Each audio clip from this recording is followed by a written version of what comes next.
ओम शांति। आज 4 मई 2021 की साकार मुरली। आज बाबा ने कहा, मीठे बच्चे अपने आप से पूछो कि मैं कितना समय बाप की याद में रहता हूं। देही अभिमानी स्थिति कितना समय रहती है। प्रश्न, तकदीरवान बच्चे ही बाप का कौन सा डायरेक्शन पालन करते हैं। उत्तर, बाप का डायरेक्शन है, मीठे बच्चे आत्म अभिमानी भव। तुम सब आत्माएं मेल हो, फीमेल नहीं। तुम आत्मा में ही सारा पाठ भरा हुआ है। अब यही मेहनत व अभ्यास करो कि हम कैसे देही अभिमानी रहे। यही ऊंची मंजिल है। गीत है, तकदीर जगाकर आई हूं। ओम शांति। मीठे मीठे रूहानी बच्चों ने गीत सुना।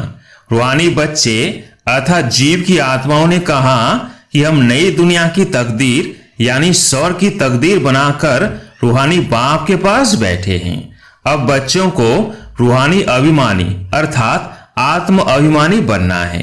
बड़े से बड़ी मेहनत यह है, अपने को आत्मा समझो और ऐसे समझो मुझ आत्मा ने 84 जन्म लिए हैं। कभी बैरिस्टर, कभी क्या बना हूं। आत्मा मेल है, सब ब्रदर्स हैं, न कि सिस्टर्स। आत्मा कहती है यह मेरा शरीर है, तो उस हिसाब से आत्मा मेल, यह शरीर फीमेल हो गया। हर बात को अच्छी रीति समझना है। बाप बड़ी विशाल महीन बुद्धि बनाते हैं। अब तुम जानते हो मुझ आत्मा ने 84 जन्म लिए हैं। संस्कार अच्छे व बुरे आत्मा में रहते हैं। उन संस्कारों अनुसार शरीर भी ऐसा मिलता है। सारा मदार आत्मा पर है। यह बहुत बड़ी मेहनत है। जन्म जन्मांतर लौकिक बाप को याद किया, अब पारलौकिक बाप को याद करना है। अपने को घड़ी घड़ी आत्मा समझना है। हम आत्मा यह शरीर लेते हैं। अभी हम आत्माओं को बाप पढ़ाते हैं। यह रूहानी ज्ञान जो रूहानी बाप देते हैं। पहले मुख्य बात बच्चों को देही अभिमानी हो रहना है। देही अभिमानी हो रहना यह बड़ी ऊंची मंजिल है। ज्ञान ऊंच नहीं है, ज्ञान में मेहनत नहीं है। सृष्टि चक्र को जानना यह हिस्ट्री ज्योग्राफी। ऊंच से ऊंच बाप है, फिर है सूक्ष्म वतन में देवताएं। वर्ल्ड की हिस्ट्री ज्योग्राफी तो मनुष्य सृष्टि में होती है। मूल वतन सूक्ष्म वतन में कोई हिस्ट्री ज्योग्राफी नहीं है। वह है ही शांति धाम। सतयुग है सुख धाम, कलयुग है दुख धाम। यहाँ रावण राज्य में किसको शांति मिल नहीं सकती। अब तुम बच्चों को ज्ञान मिला है। हम आत्मा है ही शांति धाम में रहने वाली। ये आर्गन्स कर्म करने के लिए हैं, चाहे कर्म करे चाहे ना करे। हम तो आत्मा है, हमारा स्वधर्म शांत है। कर्म योगी है ना, कर्म भी जरूर करना है। कर्म सन्यासी कभी हो नहीं सकते। यह भी इन सन्यासियों का पाठ है। घर बार छोड़ जाते हैं, खाना नहीं पकाते, गृहस्थियों से भिक्षा मांगते, फिर भी उन गृहस्थियों के पास खाते हैं ना। घर बार छोड़कर कर्म तो फिर भी करते हैं। कर्म संन्यास तो हो नहीं सकता। कर्म संन्यास तब है जब आत्मा शांति धाम में रहती है। वहां कर्म इंद्रियां ही नहीं है तो कर्म कैसे करेंगे। इसको कर्म क्षेत्र कहते हैं। कर्म क्षेत्र पर सबको आना पड़ता है। वह है शांति धाम अथवा मूल वतन। ऐसे नहीं कि ब्रह्म में आत्मा को लीन होना है। आत्मा इस शांति धाम में रहने वाली है। फिर यहाँ कर्म क्षेत्र में पाठ बजाने आती है। यह है डिटेल की बात है। नट सेल में तो कहते हैं अपने को आत्मा निश्चय करो और बाप को याद करो तो विकर्म विनाश हो जाए। इसको ही भारत का प्राचीन योग कहा जाता है। वास्तव में इनको योग भी नहीं, याद कहना चाहिए। इसमें मेहनत है। योगी बहुत कम बनते हैं। योग की शिक्षा पहले चाहिए, बाद में ज्ञान। पहले है बाप की याद। बाप कहते हैं देही अभिमानी बनो। यह है रूहानी याद की यात्रा, ज्ञान की यात्रा नहीं। इसमें बहुत मेहनत करनी पड़े। कोई तो भल बीके कहलाते हैं परंतु बाप को याद नहीं करते। बाप आकर ब्रह्मा द्वारा तुम बच्चों को देही अभिमानी बनाते हैं। यह देह अभिमानी थे, अभी देही अभिमानी बनने का पुरुषार्थ चल रहा है। ब्रह्मा कोई भगवान नहीं है, यह तो सब मनुष्य मात्र पतित है। पावन शिष्टाचारी एक भी नहीं। आत्मा के लिए कहा जाता है पुण्य आत्मा, पाप आत्मा। मनुष्य भी कहते हैं मेरी आत्मा को तंग नहीं करो, परंतु समझते नहीं है कि मैं कौन हूं।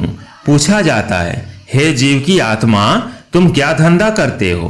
कहेंगे मैं आत्मा इस शरीर द्वारा फलाना धंधा करता हूं। तो पहले पहले यह नीचे कर बाप को याद करो। यह रूहानी नॉलेज सिवाय बाप के कोई दे न सके। बाप आकर देही अभिमानी बनाते हैं। ऐसे नहीं कि ज्ञान में कोई तीखे जाते हैं तो पक्के देही अभिमानी बने हैं। देही अभिमानी जो हैं वो ज्ञान को अच्छी रीति धारण करते हैं। बाकी तो बहुत है जो ज्ञान को अच्छी रीति समझते हैं, परंतु शिव बाबा की याद भूल जाते हैं। घड़ी घड़ी अपने को आत्मा समझ बाप को याद करना है। इसमें जिन मुआफिक बनना है। जिन की कहानी है। बाप भी यह काम देते हैं, मुझे याद करो नहीं तो माया तुझे खा जाएगी। माया है जिन। जितना बाप को याद करेंगे तो विकर्म विनाश होंगे और तुमको बहुत कशिश होगी। माया उल्टा बनाकर तुमको बहुत तूफान में लाएगी। बुद्धि में यही याद रहे कि हम आत्मा बाप के बच्चे हैं, बस इस खुशी में रहना है। देहाभिमान में आने से माया चमाट लगाती है। हातिम ताई का खेल भी दिखाते हैं। मुलहरा डालने से गुम हो जाते हैं। तुमको भी माया तंग नहीं करेगी अगर बाप की याद में रहेंगे तो। इस पर ही युद्ध चलती है। तुम पुरुषार्थ करते हो याद करने का, लेकिन माया ऐसा नाक से पकड़ेगी जो याद करने नहीं देगी। तुम तंग हो सो जाएंगे। इतना माया से युद्ध चलेगी। बाकी वर्ल्ड की हिस्ट्री ज्योग्राफी तो मोस्ट सिंपल है। तुमको घड़ी घड़ी कहा जाता है हमेशा समझो अब हमारे 84 जन्म पूरे हुए, अब हम जाते हैं बाबा से मिलने। यह याद रहना ही मुश्किल है। बाकी किसको समझाना कोई मुश्किल नहीं है। ऐसे नहीं हम तो बहुत अच्छा समझाते हैं। नहीं, पहली पहली बात ही है याद की। प्रदर्शनी में ढेर आते हैं। पहले पहले यह सबक अर्थात पाठ सिखाना है कि अपने को आत्मा निश्चय कर बाप को याद करो तो तमो प्रधान से शतो प्रधान बनेंगे। पहले लेसन ही यह देना है। भारत का प्राचीन योग कोई सिखा नहीं सकते। बाप जब आकर सिखाए तब सीख सकते। मनुष्य को राजयोग सिखा नहीं सकते, इम्पॉसिबल है। सतयुग में तो है ही पावन, वहां तो प्रारब्ध भोगते हैं। वहां ज्ञान अज्ञान की बात ही नहीं। भक्ति मार्ग में ही बाप को पुकारते हैं कि आकर दुख हरो सुख दो। सतयुग त्रेता में कोई गुरु गोसाई होते नहीं। वहां तो सदगति पाई हुई है। सदगति का वर्षा 21 जन्म लिए तुम पा सकते हो। 21 पीढ़ी कहते हैं ब्रह्म कुमारी वो जो 21 पीढ़ी का उद्धार करे। यह भारत में ही गाया जाता है। भारत में ही तुमको 21 पीढ़ी का वर्षा मिलता है। वहां तुम एक ही देवी देवता धर्म वाले होते हो, दूसरा कोई धर्म नहीं। बाप आकर तुमको मनुष्य देवता बनाते हैं। पवित्र होने बिगर हम वापिस जा के सकते। यहाँ तो सब विकारी पति थे। जो धर्म स्थापक है वह फिर पालना करते हैं। उनके धर्म की वृद्धि होती जाती है। वापिस कोई भी जा नहीं सकता। एक भी एक्टर वापिस जा नहीं सकता। सबको सतो प्रधान सतो रजो तमो में आना ही है। ब्रह्मा के लिए भी कहते हैं ब्रह्मा का दिन ब्रह्मा की रात। तो क्या सृष्टि में अकेला ही ब्रह्मा होगा क्या? अभी तुम ब्राह्मण कुल के बन रहे हो।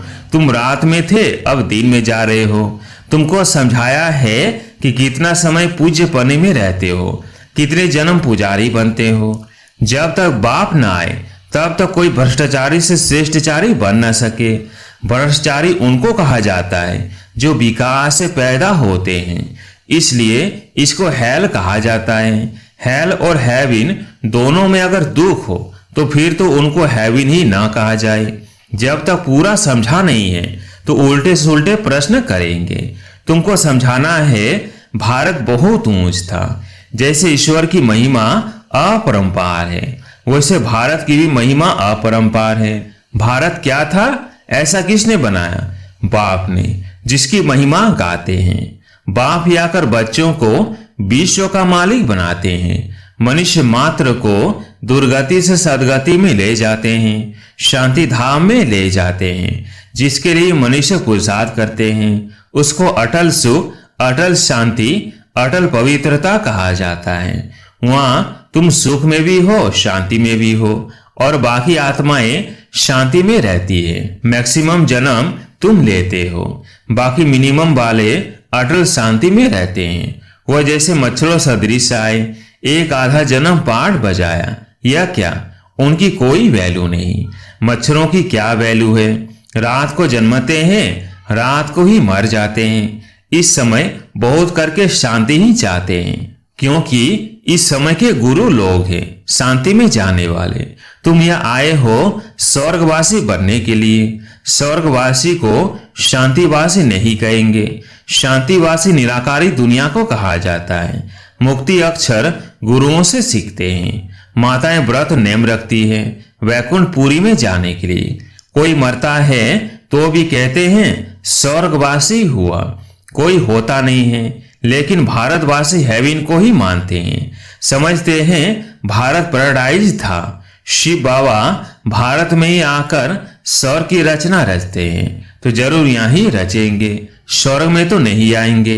कहते हैं मैं आता हूं स्वर्ग और नरक के संगम पर, कल्प कल्प के संगम पर आते हैं। उन्होंने फिर युगे युगे लिख दिया है, कल्प का अक्षर भूल गए हैं। यह भी खेल बना हुआ है, फिर वही रिपीट होगा।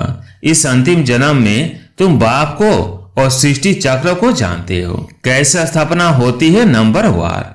सो अब तुम जानते हो ये सारा खेल तुम भारतवासियों पर ही बना हुआ है।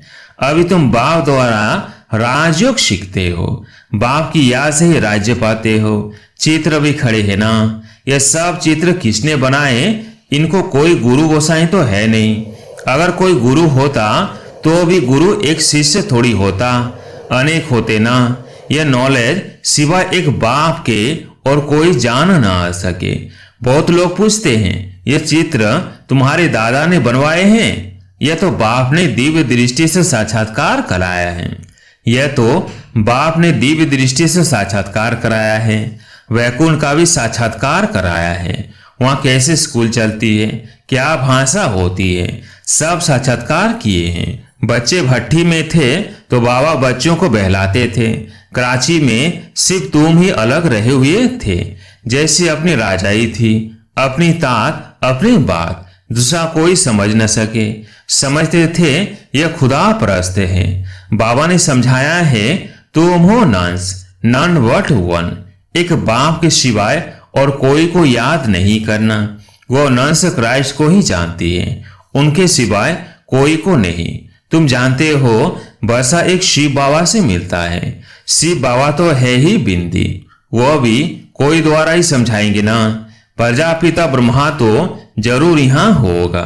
बाप कहते हैं इनके बहुत जन्मों के अंत के जन्म में पति शरीर में प्रवेश करता हूँ। अच्छा मीठे मीठे सिकिलदेव बच्चों प्रति माता पिता बाप दादा का याद प्यार और गुड मॉर्निंग। रूहानी बाप की रूहानी बच्चों को नमस्ते। हम रूहानी बच्चों की रूहानी बाप दादा को याद प्यार गुड मॉर्निंग नमस्ते नमस्ते। धारणा के लिए मुख्य सार। पहला पॉइंट, ज्ञान को अच्छी रीति धारण कर देही अभिमानी बनना है। यही मेहनत है, यही ऊंची मंजिल है। इस मेहनत से आत्मा को शतो प्रधान बनाना है। दूसरा पॉइंट, जिन बनकर याद की यात्रा करनी है। माया कितने भी विघ्न डाले लेकिन मुख में मुलहरा डाल देना है। माया से तंग नहीं होना है, एक की याद में रहकर तूफान हटा देने हैं। आज प्यारी मीठे बाबा का वरदान, अलौकिक खेल और खिलौने से खेलते हुए सदा शक्तिशाली बनने वाले अचल अडोल भव। अलौकिक खेल और खिलौने से खेलते हुए सदा शक्तिशाली बनने वाले अचल अडोल भव। अलौकिक जीवन में माया के विघ्न आना भी अलौकिक खेल है। जैसे शारीरिक शक्ति के लिए खेल कराया जाता है, ऐसे अलौकिक युग में परिस्थितियों को खिलौना समझकर यह अलौकिक खेल खेलो। इनसे डरो व घबराओ नहीं। सर्व संकल्पों सहित स्वयं को बाप दादा पर बलिहार कर दो तो माया कभी वार नहीं कर सकती। रोज अमृत वेले साक्षी बन स्वयं का सर्व शक्तियों से श्रृंगार करो तो अचल अडोल रहेंगे। स्लोगन: कोई भी संसार का समाचार सुनना सुनाना यह भी स्वयं में किचड़ा जमा करना है। कोई भी संसार का समाचार सुनना सुनाना यह भी स्वयं में किचड़ा जमा करना है। अच्छा, ओम शांति।